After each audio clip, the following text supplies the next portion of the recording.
जो हमने वर्तमान में नहीं देखा वो सब काल्पनिक लगता है, लेकिन ये भी सच है कि इतिहास से सीखे बिना हम अपना वर्तमान और भविष्य नहीं सुधार सकते।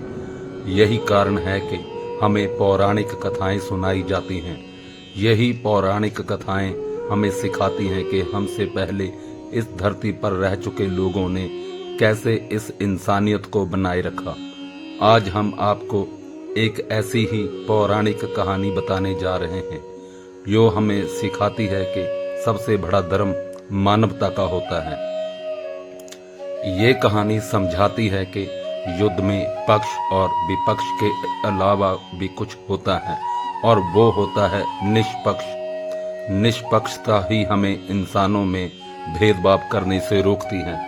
इतिहास हो या वर्तमान, इसी पक्ष और विपक्ष की लड़ाई ने करोड़ों मासूमों की जान ली है।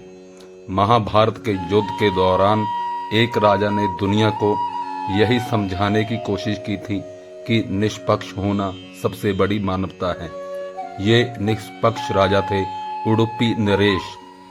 महाभारत वो ग्रंथ है जिसके बारे में हम सब ने सुना है।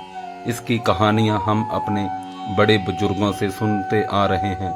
इसके साथ ही हमने धारावाहिक और फिल्मों के रूप में भी इसकी कहानी जानी। महाभारत का नाम आते ही दिमाग में पांडव, कौरव, श्री कृष्ण और युद्ध, यही शब्द और नाम दिमाग में आते हैं। हम सभी जानते हैं कि ये एक ऐसा युद्ध था यहाँ प्राण गंवाने वालों की गिनती ही नहीं थी।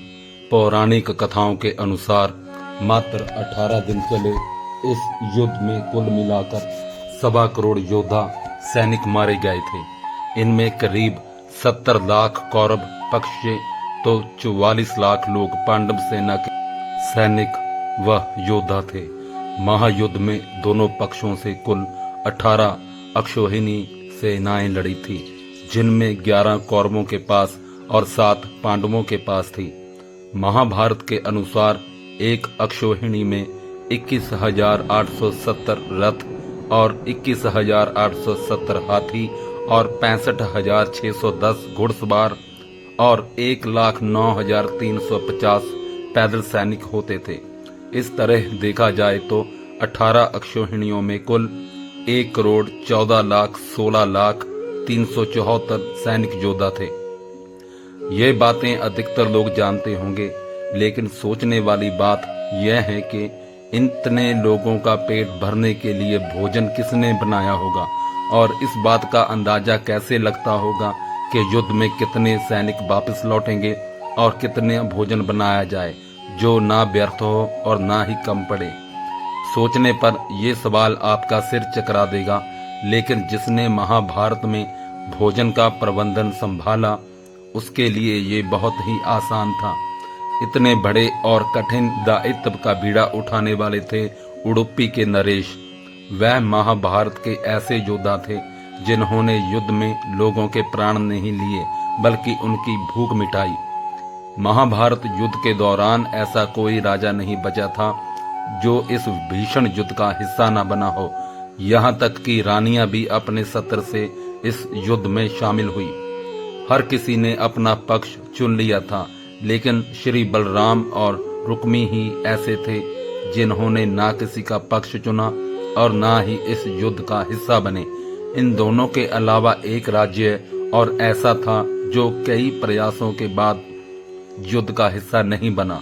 दरअसल श्री कृष्ण की घोषणा के बाद जब यह तय हो गया कि महाभारत का युद्ध अटल है, तो कौरव और पांडव दोनों ही पक्ष अन्य राज्यों के राजाओं को अपने पक्ष में मिलाने के लिए जुट गए। उस समय दक्षिण भारत के उडुपी राज्य के प्रतापी राजा को भी दोनों पक्षों ने अपने अपने समर्थन के लिए खूब मनाया, लेकिन वह नहीं माने।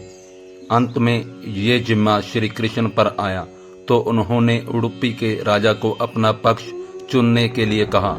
ऐसे में राजा ने श्री कृष्ण से कहा कि हे कृष्ण, यहाँ सभी युद्ध के लिए व्याकुल हैं, लेकिन किसी के मन में ये विचार नहीं आया कि दोनों ओर से उपस्थित इतनी विशाल सेना के भोजन का प्रबंध कैसे होगा। श्री कृष्ण को भी उनकी सोच अच्छी लगी।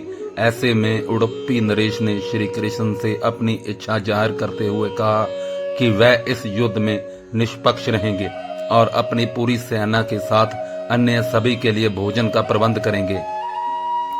ये बात कहने में जितनी सरल थी, आजमाने में उतना ही कठिन। हर कोई ये देखना चाहता था कि आखिर उडुपी नरेश अपना कहा हुआ कथन कैसे सच करेंगे। पहले दिन जब राजा ने सभी योद्धाओं के लिए भोजन का प्रबंध किया तो उनकी कुशलता सबको आश्चर्यचकित कर गई। उस दिन अन्न का एक दाना भी व्यर्थ नहीं गया। ऐसा ही क्रम आगे भी जारी रहा। राजा के लिए समय के साथ ये भोजन बनाने की जिम्मेदारी कम होती रही, क्योंकि योद्धाओं की संख्या भी कम हो रही थी। सबके लिए ये बात हैरान करने वाली थी कि राजा कैसे उतने ही योद्धाओं के लिए खाना बनाते थे जो युद्ध से जीवित लौट आते थे। उन्हें मारे गए सैनिकों का इतना सटीक अंदाजा कैसे लग जाता था, ये सवाल सभी को विचलित कर रहा था। महाभारत का युद्ध जब समाप्त हुआ तो युधिष्ठिर ने अपनी इस जिज्ञासा को रोक ना पाए और उन्होंने उडुपी नरेश से पूछ ही लिया कि वह इतनी विशाल सेना के लिए सटीक मात्रा में भोजन का प्रबंध कैसे कर लेते हैं। वो क्या करते हैं जिससे कि एक दाना भी बर्बाद ना हो। उन्हें रोजाना मारे गए सैनिकों की संख्या का सटीक अनुमान कैसे लग जाता है। युधिष्ठिर के इतने सवालों का उडुपी नरेश के पास एक ही जवाब था, और वो ये कि ये सब श्री कृष्ण की माया है। दरअसल उन्होंने युधिष्ठिर को बताया कि श्री कृष्ण को रात में मूंगफली खाना पसंद है और वह उनके लिए रोजाना गिनकर मूंगफली रखते थे।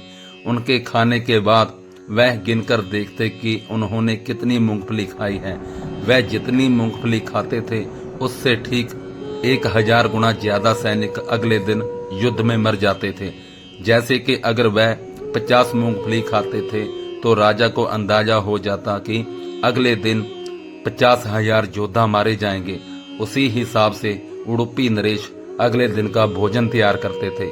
इस तरह से कभी भी भोजन व्यर्थ नहीं होता था।